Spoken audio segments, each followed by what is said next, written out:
Salam Bapak Ibu Saudara-saudari yang terkasih dalam Kristus Yesus. Tiba saatnya kita akan mendengarkan firman Tuhan di minggu kita saat ini. Namun sebelumnya mari kita bersatu dalam doa. Damai sejahtera Allah yang melampaui segala akal, itulah yang memelihara hati dan pikiranmu di dalam Kristus Yesus Tuhan kita. Amin.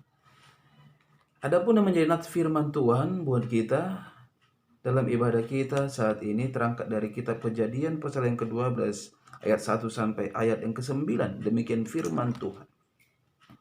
Berfirmanlah Tuhan kepada Abram, pergilah dari negerimu dan dari sanak saudaramu dan dari rumah bapamu ini ke negeri yang akan kutunjukkan kepadamu.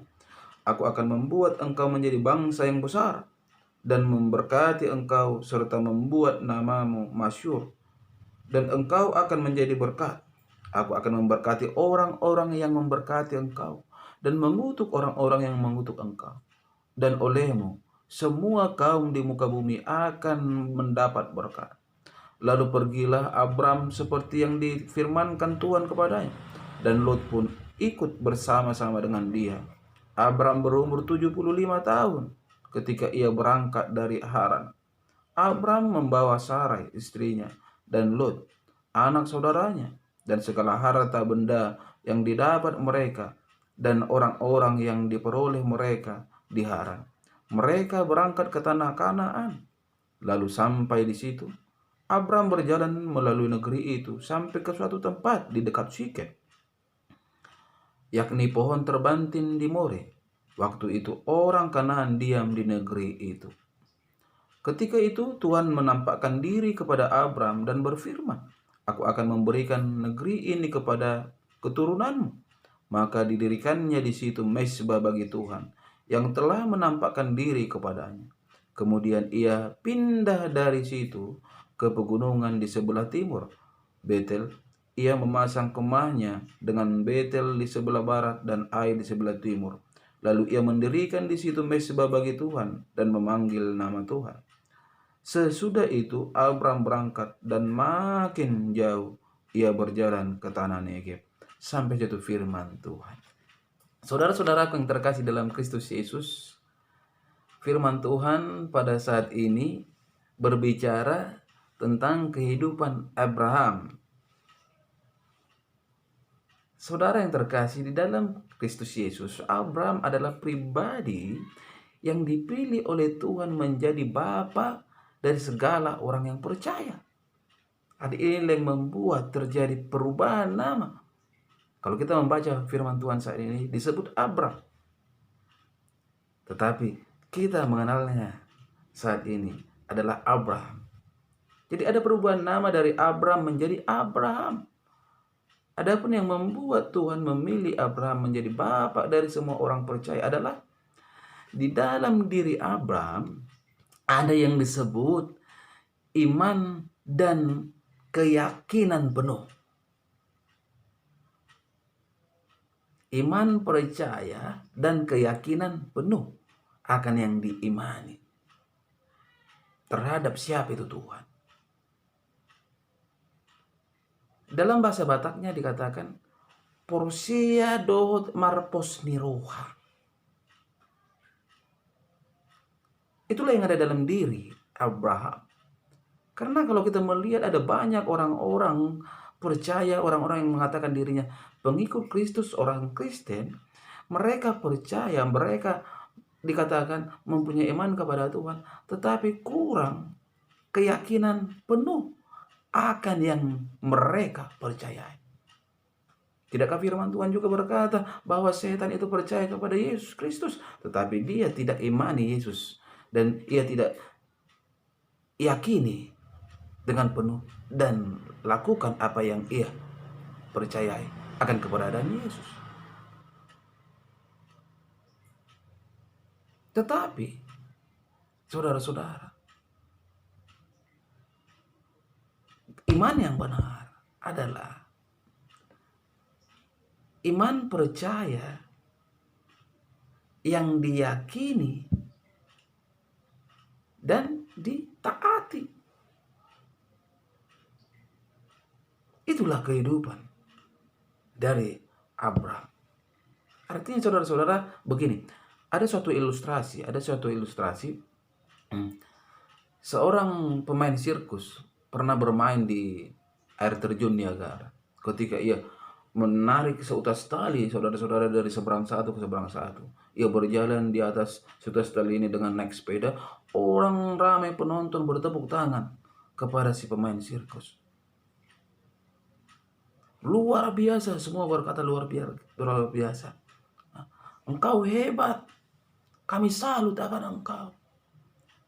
Apakah saudara-saudara percaya saya bisa kembali ke seberang yang satu? Dikatakan oleh pemain sirkus. Jawab orang banyak, kami percaya karena engkau luar biasa. Dia berjalan kembali dan sampai ke seberang. Namun apa yang terjadi ketika si pemain sirkus bertanya kepada orang ramai, apakah saudara-saudara, siapa yang berani saya bonceng dengan sepeda ini berjalan dari sini ke seberang sana? Semua terdiam, saudara-saudara. Tidak ada lagi hiruk pikuk, tidak ada lagi tepuk tangan, tidak ada lagi sorak-sorai kegembiraan. Semua terdiam. Bisa dikatakan kalau jatuh jarum kedengaran, saudara-saudara. Tetapi ada seorang anak dari kalangan penonton tersebut berkata, saya berani. Akhirnya si anak itu pun dibawa. Apa yang ada dalam pikiran orang ramai? Otoma denakun ulunai aisi do naturasna. Otoma nang naturasne bahasa di Pasumpu. Kenapa dibiarkan anaknya? Siapa anak ini? Nanti mati itu kalau jatuh. Tetapi setelah dibonceng sampai ke seberang, saudara-saudara, semua kembali tepuk tangan. Demikianlah kehidupan orang-orang, banyak orang Kristen percaya, tetapi ketika disuruh tidak ada realita akan suatu keyakinan dengan apa yang dia percayai. Beda dengan anak-anak tersebut. Ia percaya, ya imani, saudara-saudara, kehebatan dari pemain sirkus. Ketika disuruh, diperintahkan, ia lakukan. Mengapa? Itu suatu tanda dia yakini penuh. Karena memang dia juga, Tuhan, saudara-saudara, adalah anak pemain sirkus itu. Dia sangat memahami kemampuan dari pemain sirkus tersebut.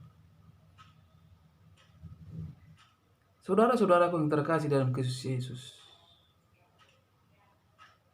itulah yang disebut orang percaya dan diimani. Iman percaya yang diikuti oleh keyakinan penuh akan yang diimani. Tetapi orang banyak tersebut hanyalah pribadi yang percaya. Abraham adalah iman yang berbuah dan bertindak. Mengapa? Disuruh berangkat, disuruh dikurbankan anaknya. Ia kurbankan, dia berangkat, saudara-saudara. Inilah yang dikatakan Ibrani 11 ayat 1 tentang iman. Iman itu adalah dasar dari segala sesuatu yang kita harapkan dan bukti dari segala sesuatu yang tidak kita lihat. Saudara-saudara yang terkasih dalam Kristus Yesus, oleh dikarenakan iman yang benar inilah Allah memilih Abraham menjadi Abraham. Memilih Abraham menjadi orang yang diberkati dan juga untuk menjadi berkat. Dan sekaligus inilah menjadi tema dari khotbah kita. Diberkati untuk menjadi berkat. Saudara-saudara yang terkasih dalam Kristus Yesus, berbicara berkat, ada banyak orang yang memahami kita ini harus diberkati terlebih dahulu, baru kita memberkati orang lain. Diberkati terlebih dahulu bagaimana, saudara-saudara? Lihat kisah janda Sarfat. Dia miskin. Ketika Elia membutuhkan makanan, dia berikan apa yang ada padanya dari kemiskinannya. Akhirnya apa yang terjadi? Perempuan yang ada di Sarfat, perempuan miskin, janda yang ada di Sarfat diberkati oleh Tuhan. Artinya apa? Selagi ada waktu, mari kita, saudara-saudara, berkatilah orang lain. Niscaya kita akan terberkati Karena memang rumus kehidupan ini adalah apa yang engkau inginkan hendak orang lain perbuat kepada dirimu, terlebih dahulu itu perbuat kepada orang lain. Sebagaimana yang tertulis di dalam Matius 7 ayat ke-12, saudara-saudara. Saudaraku yang terkasih dalam Kristus Yesus, memang terkadang kita berpikir, ini kecil bagi saya. Bagaimana saya mau memberikan ini? Tetapi oleh pemberian yang didasari hati yang tulus, perlu kita ketahui, hal itu bukan kecil bagi Tuhan, tapi sangat luar biasa dan sangat besar. Dan ketika kita diberkati oleh Tuhan, jangan pernah lupa, kita harus diberkati. Kita harus memberkati, karena tujuan kita diberkati adalah menjadi berkat buat orang lain. Artinya saudara-saudara, menjadi orang percaya, hidup ini tidak bisa pelit, tidak bisa hanya mementingkan diri sendiri, tetapi harus menjadi hidup yang mau berbagi. Dalam kebenaran firman Tuhan saat ini diperlihatkan bagi kita bagaimana iman dari Abraham. Pertama kita lihat ada suatu ketaatan, ada sikap ketaatan, manang panguluyun, saudara-saudara. Ketika Abraham diperintahkan Tuhan berangkat dari Ur Kasdim, kampung halamannya, ke suatu tempat yang dia belum tahu di mana, dan dia belum tahu tujuan. Bagi Abraham tidak ada istilah negosiasi kepada Tuhan. Tunggulah Tuhan, nanti setelah ada anakku, nanti setelah hartaku ini ku bagi-bagi, nanti setelah orang tuaku begini begitu. Tidak ada alasan bagi Abraham, saudara-saudara. Ia melakukan setiap kebenaran firman Tuhan. Terlebih ketika mendengar akan menjadi berkat, termasuk menjadi bangsa yang besar. Abraham tidak ada pemikiran bagaimana bisa menjadi bangsa yang besar, saudara-saudara. Sementara anakku di umur yang ke-75 ini belum ada. Keturunan saya belum ada. Tetapi Abraham benar-benar percaya dan mengimani akan setiap perkataan Tuhan Allah. Coba kita melihat sikap banyak orang Kristen, saudara-saudara. Ada banyak yang kurang taat. Pertama, taat berangkat ke gereja. Tapi dikarenakan ada beberapa faktor ABCD, terjadi perubahan, tidak lagi rajin ke gereja dan lain sebagainya, saudara-saudara. Namun Abraham tidak demikian orangnya. Dia penuh dengan ketaatan. Saudara-saudara yang terkasih dalam Kristus Yesus, yang kedua perlu kita lihat dari kebenaran firman Tuhan ini, bagi Abraham ada kesabaran. Di manakah kesabaran dari Abraham? Ketika Tuhan memanggil Abraham, dia berumur, saya katakan tadi, 75 tahun. Dan setelah berumur 100 tahun, umur Abraham, lahirlah anaknya Ishak. Artinya, janji yang Tuhan berikan terwujud itu menunggu waktu yang lama. Coba kita lihat hidup banyak orang Kristen. Banyak yang tidak sabar menanti jawaban doanya. Banyak orang yang kepingin jawaban doa itu terjadi seperti membalikkan telapak tangan. Karena tidak cepat terjadi, akhirnya muncul kata bosan dan putus asa. Memang pekerjaan menunggu adalah pekerjaan yang membosankan. Tetapi bagi Abraham, sikap yang beriman kepada Tuhan, tidak ada kata menunggu itu membosankan. Karena disitulah letak iman yang sebenarnya. Kebenaran firman Tuhan ini mengajar kita agar hidup penuh dengan kesabaran. Jangan pernah putus asa. Dan yang ketiga, saudara-saudara, di dalam diri Abraham ada hidup beribadah. Abraham selalu membuat mezbah Tuhan di mana ia tinggal. Abraham tidak pernah lupa akan namanya ibadah kepada Tuhan. Mengapa? Ibadah adalah wujud nyata kebenaran Abraham mengimani Tuhan Allah yang memberikan kehidupan bagi dia. Tanpa Tuhan, Abraham merasa tidak ada bisa berbuat apa-apa. Sehingga hidupnya selalu diberi waktu untuk beribadah kepada Tuhan, bukan kepada dunia ini. Kalau kita melihat ada banyak orang Kristen, saudara-saudara, lebih cenderung memberikan waktunya, hidupnya kepada dunia ini. Lebih mengutamakan pekerjaan yang memberikan kebutuhan hidup jasmani ketimbang hidup rohaninya, yaitu beribadah kepada Tuhan. Saudara-saudara yang terkasih dalam Kristus Yesus, bahkan banyak orang yang tidak peduli akan namanya ibadah. Banyak orang yang tidak peduli akan namanya berbincang-bincang kepada Tuhan. Inilah kehidupan. Kalau hal yang demikian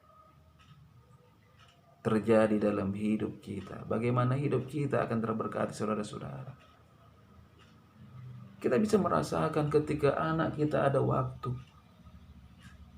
datang ke rumah orang tuanya, tetapi waktu itu dipakai untuk orang lain. Bagaimana sakitnya hati kita sebagai orang tua.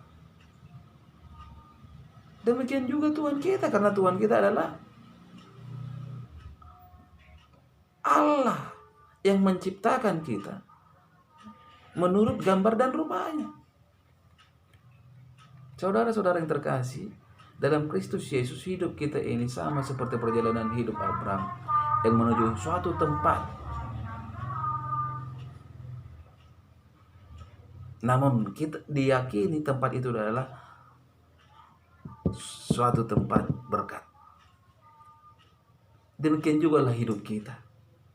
Melalui kebenaran firman Tuhan saat ini kita dimintakan agar seperti hidup Abraham di dalam perjalanan kehidupan ini,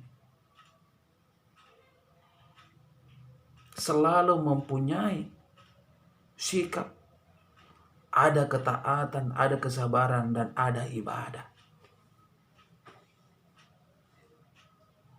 Karena inilah inti dari orang yang beriman kepada Tuhan. Dan melaluinya lah, saudara-saudara, kita akan menjadi pribadi yang terberkati. Namun jangan lupa, ketika kita beroleh berkat dari Tuhan, satu tujuan Tuhan agar kita juga bisa menjadi berkat bagi orang lain. Mari saudara-saudara hidup menjadi berkat bagi orang lain. Yakin dan percaya kita akan selalu menjadi pribadi yang terberkati. Amin. Kita bersatu dalam doa. Bapa Surgawi, Bapa yang hidup, segala puji dan syukur kami panjatkan kehadirat-Mu ya Tuhan, oleh dikarenakan kebenaran dari firman-Mu yang mengajak kami bagaimana menjadi pribadi yang terberkati dan menjadi pribadi yang memberkati. Tuhan, jadikan kami Abraham yang kecil, yang selalu penuh dengan ketaatan, kesabaran, dan tidak terlepas dari namanya ibadah. Meteraikan kebenaran dari firman-Mu dalam hidup kami.